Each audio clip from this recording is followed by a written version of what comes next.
Granted, men of South Africa are suffering, but dare I say, women of South Africa are suffering as well. You'll know, any psychologist or psychiatrist will tell you, if you don't acknowledge the problem as it is, finding solutions for it becomes impossible.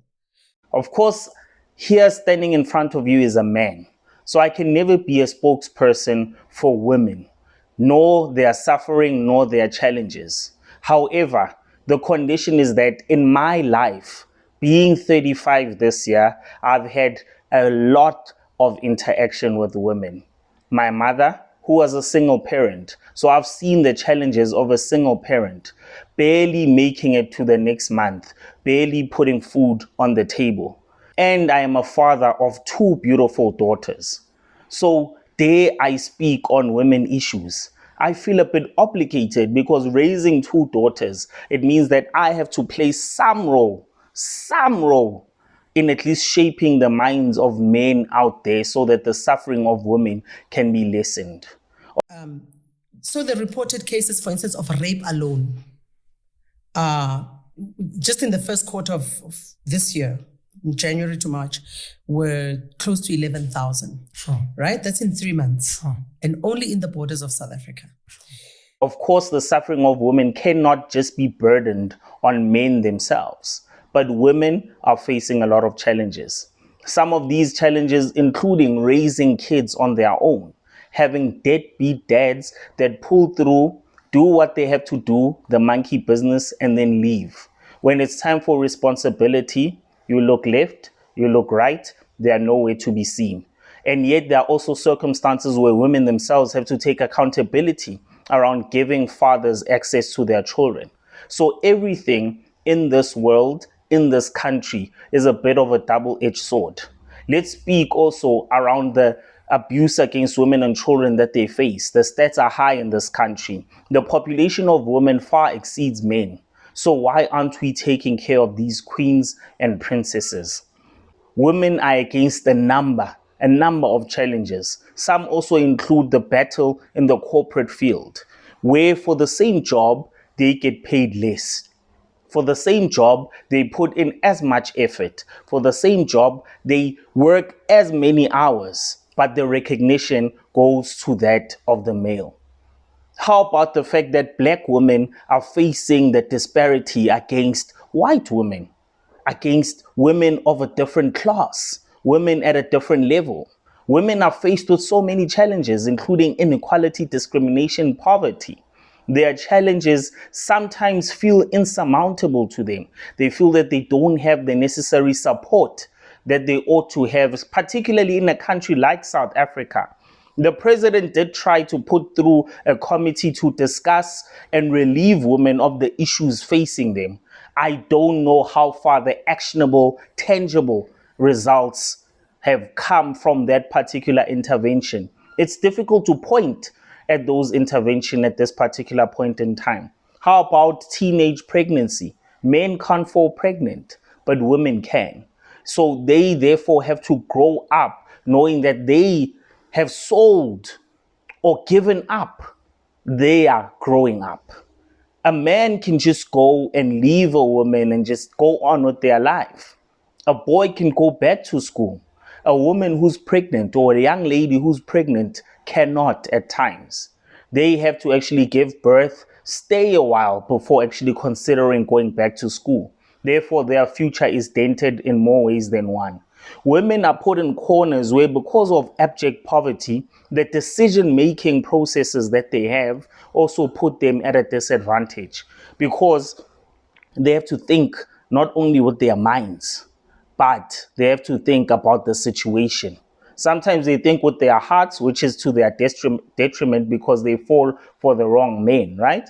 But sometimes they think with their hearts, having fallen for the right guy, a guy who's trying, and yet nothing comes to the fold. And therefore, they have to look to the left or to the right for an alternative solution. Sometimes they end up selling themselves, selling their bodies just to put a plate of food on the table. So women are suffering. Let's open up our minds and not be blind to it. The stats are there. The stats are there.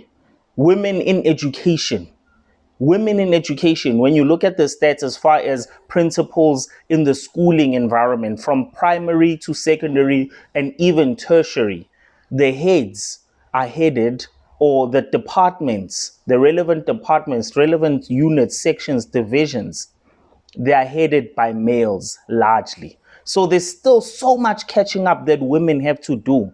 That's why you find that there are these extreme feminist movements that exist. It's a pity that a lot of them don't know where this feminist movement originates from. So it's good if you join any intervention that is meant to uplift the spirit of the woman, meant to lift up the role of a woman, meant to put forth recognition as far as women rights are concerned, then at least do your research around the intervention that you're putting forth. It's enough talking, it's time for action. And women need to be at the forefront of leading. The women of 1976, oh boy, they made a huge difference in shaping how the apartheid regime would behave, because women took advantage of the fact that they are queens and it's difficult to touch them, it's difficult to threaten them. And wathinta umfazi, wathinta imbokodo. You strike a woman, you strike a rock.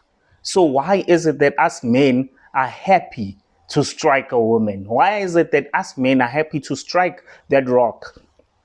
You know, when I look at my mom, when I look at other strong women around her, when I look at other strong women in various facets where they are leading and taking charge and actually making sure that the way is paved for a better future for our kids, us who have daughters, but also a better future for the for the kids who are boys.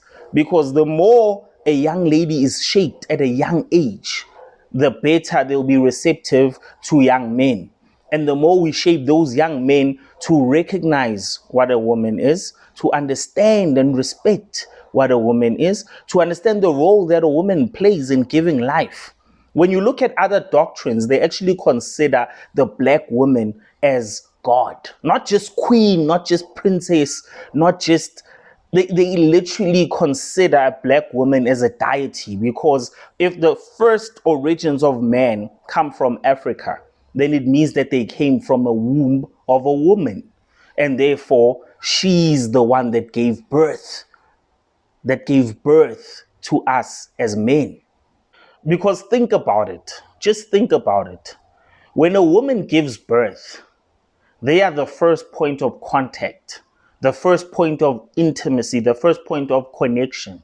As men, we go out there, work, we get like 5 days paternity leave if we're lucky. If we're lucky. But women actually have time to bond and connect. So no matter how a child actually pans out, whether a child becomes a drug addict, whether a child ends up in prison, there's a bond and a love that a mother actually has for that child. And us as men, it's difficult for us to even try and emulate that because it comes from a natural place. Granted, there are situations where women also find themselves in situations where they abandon their kids. So it doesn't make it right. But that bond is sacred, and only a mother can have such a bond with their son. A son may grow up to then find union in someone else who is going to be the life spread of their lineage and their generational being. But it all starts there. It starts there in the womb of that particular woman. So women actually have a special role to play. South African women, South African black women have a special role to play in growing the population, but they need the support of us men. They need the grace that is well deserved of an African woman. Someone with a queen, someone who's a queen, someone with a crown above their heads. That's what we're talking about. Women are suffering. Women are suffering. South African women are suffering. And I feel that we aren't doing enough. When I say we, I'm not just talking to men, I'm talking to women themselves. Unfortunately, there are emotional characteristics also linked to women. Negative emotional characteristics also linked to women. Jealousy is more prone in women. Psychology will tell you Jealousy is more prone in women. Expressiveness is more prone in women, and sometimes women are not able to express themselves in the best way, where as far as emotional intelligence is concerned, and acting in a way that will have less dire consequences than if a male was put in the same strategic position to make an intellectual and emotionally led decision. So I'm not here to create a contrast of who's suffering more, who's suffering less. I'm just here to highlight the plight of both South African black men and South African black women. I think it's only fair that I give both spectrums, both flips of the coin, both sides of the coin. I think it's necessary that we reflect the pains and pains of women and men in South Africa, black women and men in South Africa. Because another thing that women suffer from is health implications. There's some illnesses that us men will never get. Do you know the pain as a man of having fibroids? Do you know that pain? Of course you don't. You can't. You can't know that pain. Do you know that pain of not being able to have or bear children because of the result of these fibroids? Of course you can't. So that pain is bared by women specifically. Look at the HIV/AIDS stats in South Africa. 19% of that is women. In fact, let me put it statistically correct. 19% of women in South Africa are HIV positive. 19% of women in South Africa are HIV positive. And across the various age groups, then you're looking at a third. Between the age of 15 and 49, across the various age groups, you're looking at a third of women that are HIV positive across those particular age groups. So the health implication element is that women are also bearing the brunt of health issues. That's why even when you see the queues at hospitals and clinics, bearing in mind, of course, that males don't like visiting healthcare facilities, but statistically, observatory, if you look at how things are from an anecdotal experience, but also a collective experience, you'll see that healthcare facilities are filled with females because they understand that they are the ones that carry the brunt of health issues. Therefore, they need to screen, they need to take care of themselves. And what that does is an advantage to them because they then get to live longer than males. They then get to live longer than males. So who wants to live longer if they are suffering? Who wants to actually live longer than their male counterparts as a black South African woman if they are suffering? No. Let's talk more action. How many groups are there of structured women support, where women who need financial aid, women who need family planning assistance, women who need leadership in their households, women who are led astray by things such as false and fake religions and cults, all those things form a ball, a web that is necessary for us to attack them at the core through action and not only through talking, through action and not only through speech. Another thing that I can propose to solve the issues that South African black women have is this dependency on government. We need independent thinkers. We need women to actually take the fall, take charge, go into the knowledge base of society, go into research institutions, go into university and tertiary institutions, go into technical skill building institutions and see where they can plug themselves to actually change the narrative around women not being able to take forward and take leadership. There are many great examples. There are many great examples around what women are doing in business, in law, in accounting, in chartered accountancy, in actuarial science.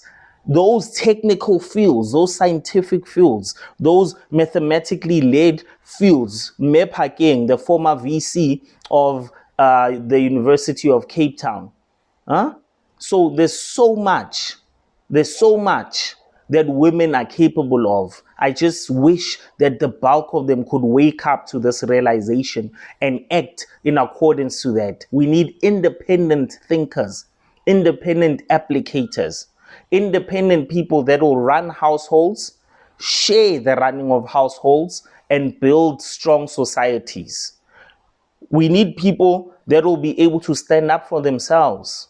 We need people that will actually work together instead of against one another, that will be more emotionally intelligent, emotionally intact, that will lead and fight the charge and actually move forward, thinking about South Africa's future, thinking about the future of our daughters, the future of our sons, the future of the family structure, the broken family structure that exists right now in South Africa. At the core of family is the woman. At the core of family is, I repeat, the woman. And through being the core like that, we need to raise up the girl child in such a way that they know their own self-worth without undermining the self-worth of others. So that's just my take from a male's mind, from a male's perspective around the suffering of women, South African black women in our country. What can be done? What needs to be done? I'm interested to hear what's your take as well, because ultimately, whether male or female, it starts with me and you. It starts with you and I, whether male or female. Whether male or female. I love you. I appreciate you. I hope my views matter, and I'll see you on the next one. Cheers, guys.